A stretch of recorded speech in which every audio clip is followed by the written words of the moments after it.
Delphine Trousdale was 62 years old. That Saturday morning in late October, she wore a navy dress. She had ironed 3 times in her kitchen at 6 in the morning, small pearl earrings her husband had given her at the start of their marriage, and a pair of low-heeled shoes she had polished the night before. She was on her way to the Belmaris Estate. Her only son was getting married at 11 o'clock. On the seat beside her sat a small handbag. Inside it were 3 things: a silver fountain pen engraved with the words Osius and the year 1958, a hardcover book titled Hands That Built, with no author photograph anywhere on the dust jacket, and a phone that had been ringing all morning. The phone rang again as the town car merged onto the parkway. Delphine answered without looking at the screen. "Yes. I understand. Tuesday at 3. That works. Thank you, Mr. Pendergast."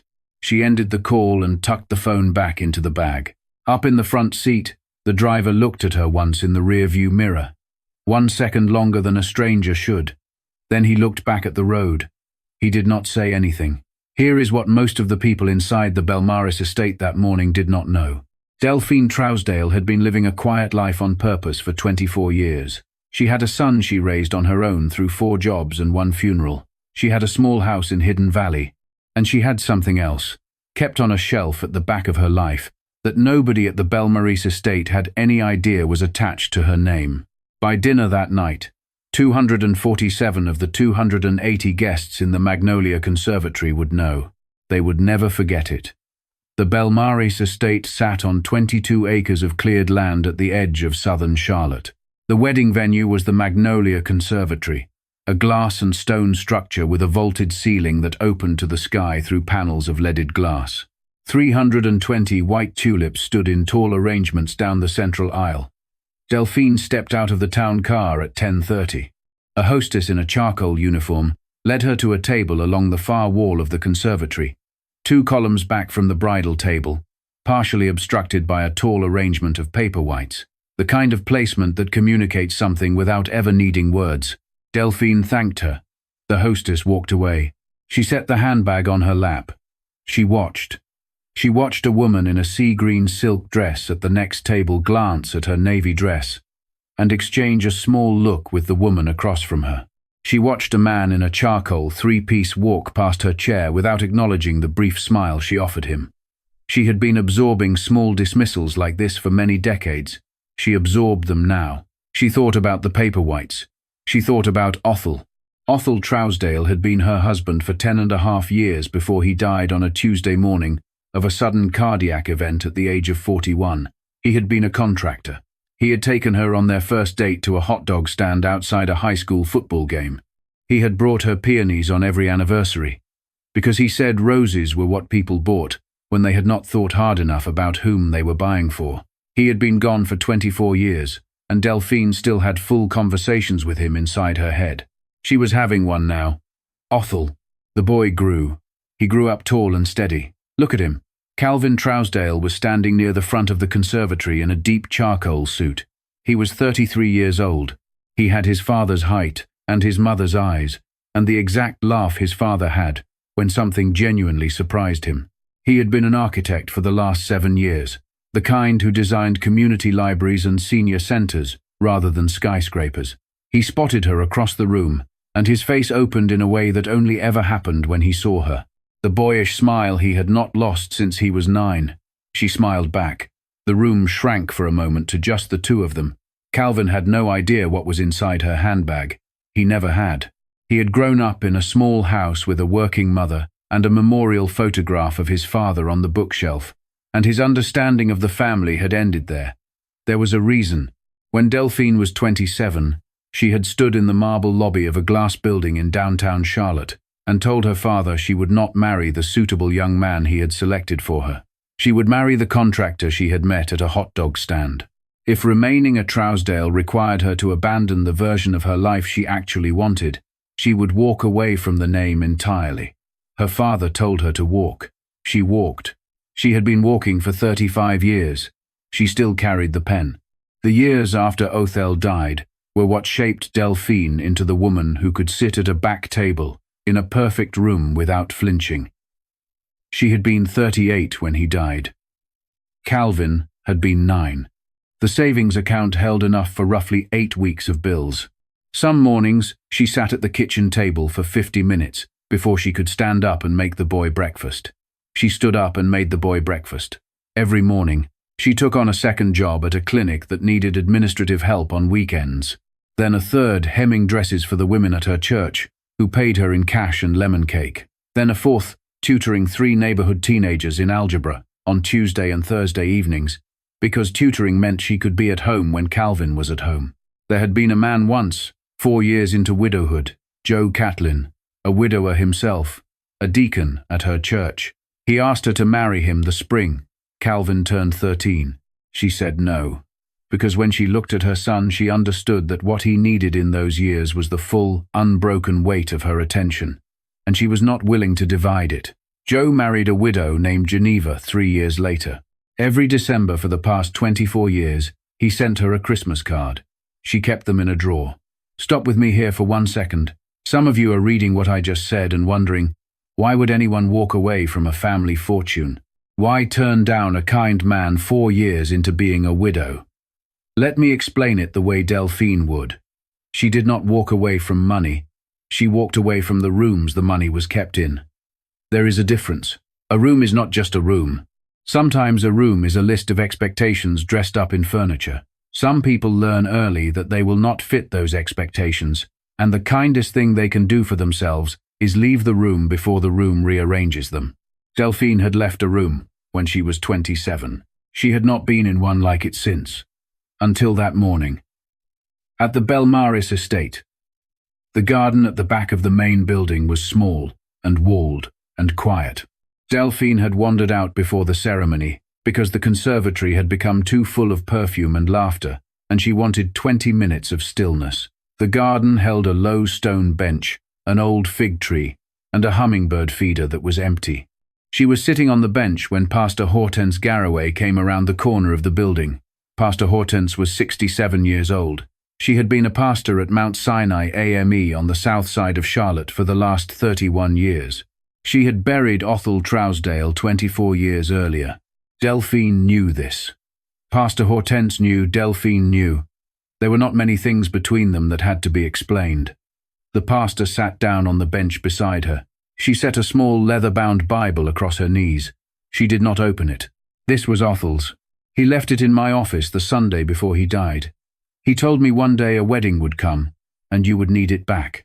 I have been keeping it on the 3rd shelf of my office for 24 years. Delphine looked at the Bible. She did not reach for it. Pastor Hortense slid a folded piece of paper out from inside the cover. He wrote this to you. I have not read it. He did not want me to. She placed the paper in Delphine's hand. She rose. She walked back down the gravel path toward the conservatory without another word. Delphine sat on the bench. She unfolded the paper. Othel's handwriting was the same as it had been on the cards she still kept in the kitchen drawer. The note was 3 lines. When this comes home to you, our boy is grown. The day will be heavier than you expect. Stand the way you have always stood. Steady. She folded the paper. She put it back inside the Bible. She held the Bible in both hands. Then she walked back inside to her son's wedding. The ceremony was beautiful in the way that expensive ceremonies arranged by people with good taste are usually beautiful. Pastor Hortense officiated. Sloane Halverson Pratt came down the aisle in a custom dress flown in from a designer in Paris. Calvin cried when he saw her. The 280 guests watched with the satisfaction of people who had come a long way to witness something memorable. Delphine watched her son's face during the vows. Whatever she felt was beyond happiness. It was the steadier thing on the other side of happiness, the feeling of having done the essential work correctly. Othel, he grew up just fine. The reception began with the practiced efficiency of a well-paid staff. Delphine moved through the cocktail hour close to the walls. She was approached by exactly 4 people, all of them from her side of Calvin's life. Mrs. Fay Whitlow, who had been his 2nd grade teacher, a couple who had lived 2 doors down on Beecher Avenue when Calvin was small, Pastor Hortense. With these 4 she was warm and easy. With everyone else, she was a woman in a navy dress standing near a column. The seating for dinner was where the message was delivered. Delphine's table was along the far wall. Sloane had told the photographer that morning to frame out the back left tables for the official album. The photographer had nodded as if these were normal instructions. Vance Halverson Pratt gave the first toast. The maid of honor gave the second. 2 college friends of Calvin gave the third and fourth. Calvin's name was called many times. Delphine's name was not called at all. She listened. She folded the paper with her own prepared toast and slid it into her pocket. She did not need to give it. She had already given him the man. That was her offering. It did not require a microphone. It was at this moment, as the dancing was about to begin and the staff was clearing the dinner plates, that the first car arrived in the Belmaris driveway. It was a Bentley Mulsanne sedan. Black. The kind of vehicle that does not need to call attention to itself, because attention finds it anyway. It pulled up at the entrance and stopped. A man stepped out. He was 66 years old, with grey at his temples. He wore a charcoal suit tailored to his specific body. He held a leather portfolio under his arm. He did not enter the building. He spoke briefly to the doorman, handed him a sealed envelope, and then stood beside the Bentley with the unhurried stillness of a man whose job required him to wait. The envelope made its way through 3 staff members to the conservatory and was placed on the table in front of Delphine. She looked at it. She slid it into her handbag without opening it. Across the room, Sloane Halverson Pratt watched the envelope arrive. Something in her face shifted briefly, the way a person's face shifts when they have noticed a detail that does not match the version of reality they have been carrying. Then her expression returned to itself. Sloane was 28 years old. She had grown up in a house in the Eastover neighborhood, where the rules of who belonged were not explained so much as breathed in, like the smell of a candle that fills a room before anyone notices it has been lit. By 20, she had built a worldview around placing people in the social order of her parents' circle. By 28, engaged to Calvin Trousdale, she had not so much chosen to marry him as decided. His good qualities outweighed the cost of his background. She had assumed wrong about almost everything. She did not yet know that. She decided to put a small end to her discomfort. She had been planning to do something all day. She had not been certain of the form. The form arrived, the way forms often do, as an opportunity disguised as an accident. Delphine had risen from her seat to retrieve a napkin she had left at the appetizer station near the start of the dinner. She walked along the edge of the room. Sloane saw her coming. Sloane was standing at the high-top table near the bar with 3 of her closest friends. She turned slightly as Delphine passed, reached for the glass of red wine in front of her with a gesture that was slightly more theatrical than gestures usually are, and tipped it directly down the front of her own ivory bodice. The red spread across the silk like a wound. There was a half-second of complete quiet. Then Sloane's face transformed. "You see what your sleeve just dragged across my dress?" Her voice started low and rose with each word. Delphine had not touched her. There was not a single person in the area who had not seen there, had been no contact between them. There was also not a single person who said so. "I did not touch you." Delphine's voice was steady. "I was 2 steps behind you. You stood close enough. You touched the fabric. This dress will never be the same, and you know it." People started to look. People started to stand. The crowd condensed. Calvin, across the room near the bar, looked up and went still. "Sloane," Delphine said, "if something spilled, I am sorry it happened. But I did not touch you. Stop apologizing for nothing. Look at this room. Look at what you are wearing. Tell every person here that you have any right to be in it." The words had stopped being about the dress 2 sentences earlier. Everyone present understood this. "This is not your room," Sloane said, and her voice cut through the music and reached every corner of the conservatory. "It never was. You were never meant for anywhere near Calvin, and you were certainly never meant for the day I am having." What happened next lasted 4 seconds. It was witnessed by 247 of the 280 guests in the room. Sloane drew back her right hand.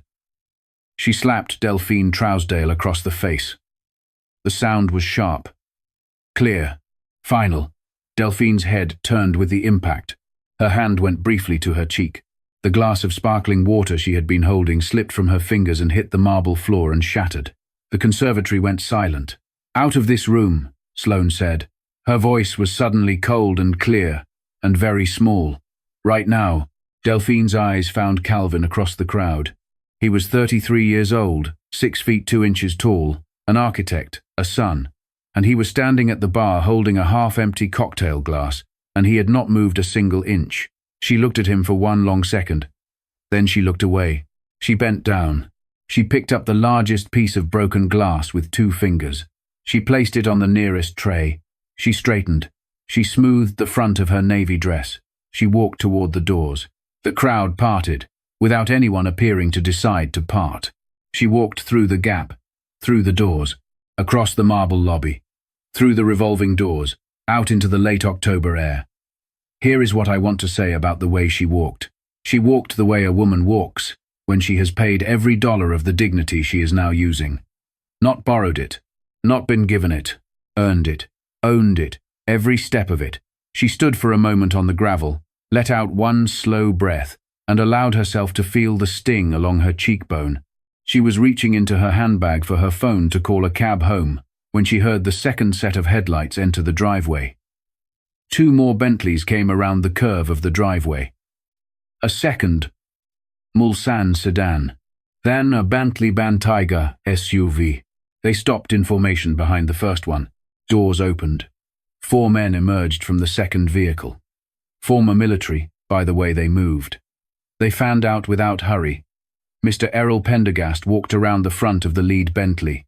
He stopped 6 feet from her. Then he did something the doorman and the valet attendants who were watching from the lobby would talk about for years afterward. He bowed his head. It was a real bow. Brief. Unmistakable. The kind given by a man who did not give it lightly. Madame Trousdale, I am Errol Pendergast. I have written you 14 times in the past 20 months. I believe you read all of them. Delphine nodded once. The board meeting Tuesday at 3. You confirmed it this morning. There are also 188 signatures the trust documents require from you by Friday. I brought them. They are in the second car if you wish to review them tonight. He paused. His eyes moved briefly to her cheekbone, where the red mark from the slap was beginning to show clearly. His jaw set for 1 second. There is one more item that will not wait. The Pen Boulanger Foundation. The one you have funded quietly through the trust channels for 16 years. The current cycle is the largest we have ever received. 241 young people are waiting to hear from you. 89 others have already completed the program. 3 of them are doctors. 1 is an engineer. 2 run small businesses on the south side of this city. The board cannot release the new grants without your authorization. Delphine's eyes filled. She did not blink it back this time. By the windows of the Belmaris lobby, 12 guests had gathered. 3 more came out the front doors. They were looking at the cars, at the men, at the woman in the navy dress standing on the gravel with the legal counsel of an industrial holding company bowing his head to her. Among them, after a moment, came Sloane, still in her ruined wedding dress, holding her champagne flute with both hands the way a child holds a cup of soup she has been told not to spill. Beside her, Calvin came out and stopped on the second step from the bottom of the front portico. He stood there. Then he came down the steps and crossed the gravel toward his mother. His hands were open at his sides, the way they had been when he was small and trying very hard to be brave. "Mama, tell me what is happening." Delphine looked at him. "These men are with the family business, the one your great-grandfather started in 1958, with a single delivery van out of a garage on Statesville Avenue. His name was Wealthiest Trousdale. He died before you were born. My older brother, Beauregard, ran the company for 31 years. He passed 20 months ago. There is no one else." Calvin's hand moved very slowly up to cover his mouth. "Mama, how much?" She told him the range, not the exact figure, because she did not know the exact figure and had not asked Mr. Pendergast for it. The range was large enough that Calvin closed his eyes for a moment. He opened them. "You were sitting behind that paper-white arrangement. The whole dinner." "Yes, and every dinner I ever had with the Halverson Pratts before this one. At the back. Every time. Yes." He pressed his palm flat against his forehead. When he raised his head again, he looked 20 years older than he had at the altar 2 hours earlier. A second man had stepped out of the third Bentley by then, 50 years old, black, tall, dressed in a charcoal suit, slightly less formal than Pendergast's. Theron Boulanger, Pendergast said, Director of Communications for the Trust. He has been with us 7 years. Theron approached Calvin and handed him a card without speaking. Calvin slid it into his jacket pocket. Sloane had crossed the gravel by then. She stopped about 10 feet from her husband. Calvin, Sloane, not yet. His voice was not raised. It was tired the way grief is tired. It carried farther than anger. She tried again. Calvin, I did not know. I had no idea. The wine, the dress, I lost my composure. I have been planning this day for 2 years, and He turned to face her. When you saw the first Bentley arrive an hour ago, what did you think it was? Her mouth opened, closed, opened. I thought it was. I do not know. Tell me what you would be saying right now if my mother had walked out of this driveway with nothing in her handbag but cough drops and a cell phone. Tell me what your next sentence would be. The driveway was very quiet. Delphine watched her son ask the question and felt something move inside her chest. It was relief. The relief of a mother who has been wondering, in the back of her own kitchen for 33 years, whether the boy she raised was going to be the kind of man who could see what she had been trying to show him. He was. He had just needed the room to be loud enough for him to hear it. Sloane did not answer the question. Delphine took 2 steps forward. She came to a distance that was conversational. Her voice was not unkind when she spoke. It was the voice of a woman who had nothing left to gain by being unkind. Sloane. One question before I go. Just one. Think before you answer. Sloane's eyes lifted. If everything sitting in this driveway right now was not here, no cars, no men, no file folders, no foundation, no company, none of it.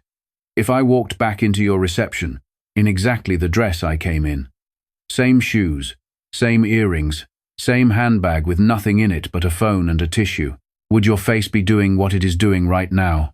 Would your mouth be hunting for the right words to say to me? Sloane stood very still. She did not answer. She did not answer because she had become, in that 30-second silence on the gravel of the Belmaris driveway, the only honest version of herself she had ever stood inside of. And the honest version of Sloane Halverson Pratt did not have an answer to that question that she could say out loud without ending her own life as she had known it. Delphine watched her struggle. She did not press. The quiet is the answer. I had thought it might be. I am sorry it is. She turned to her son. He was looking at her the way he had looked at her the day she had told him, when he was 12, that his father was not coming home from the hospital. Open, young, cracked along the seam where his composure usually held. Mama, I did not move. I stood at the bar with a drink in my hand and I watched her hit you and I did not move. I saw that, Calvin. I should have. You needed to. And you did not. She let the sentence sit. He held it. His eyes did not look away from hers. You are here now. That is the part that has weight. He stepped forward. She held her son. He was a 33-year-old man, and he had his father's laugh and his father's height, and he was holding his mother in the middle of a driveway under a sky that had gone the color of old iron, and somewhere inside the Magnolia Conservatory, a wedding band was playing the third song of a set list nobody was dancing to. He stepped back. He turned.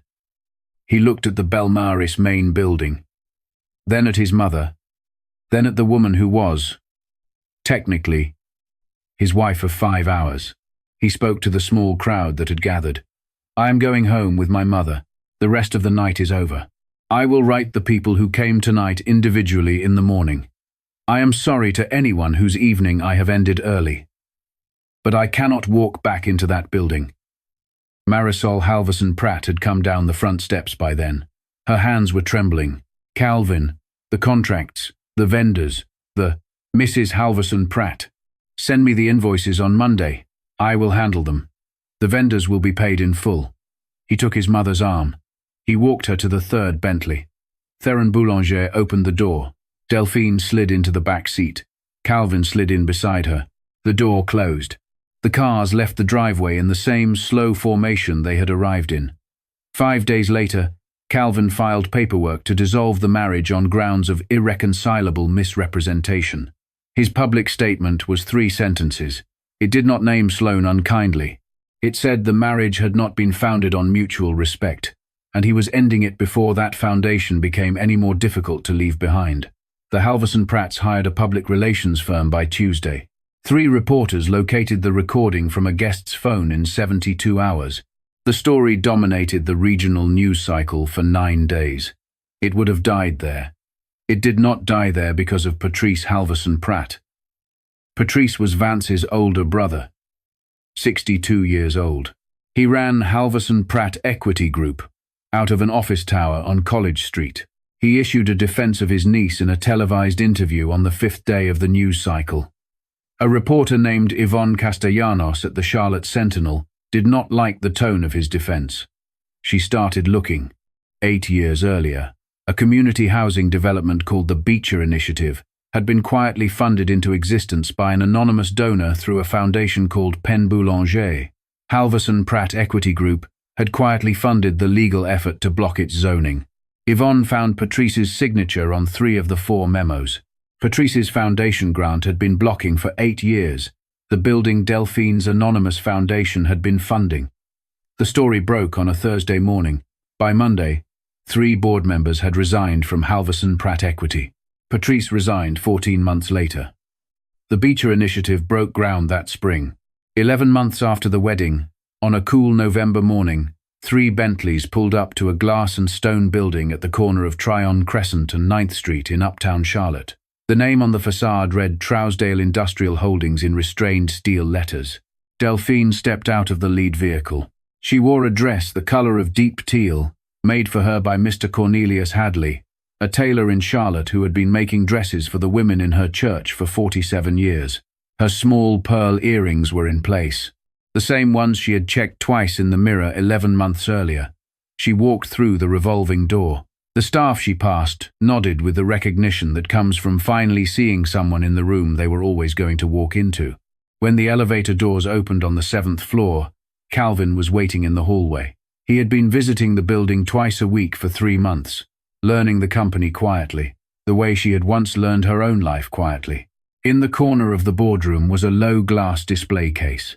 Inside it, on a velvet stand, was a silver fountain pen, engraved with the words Ozias and the year 1958.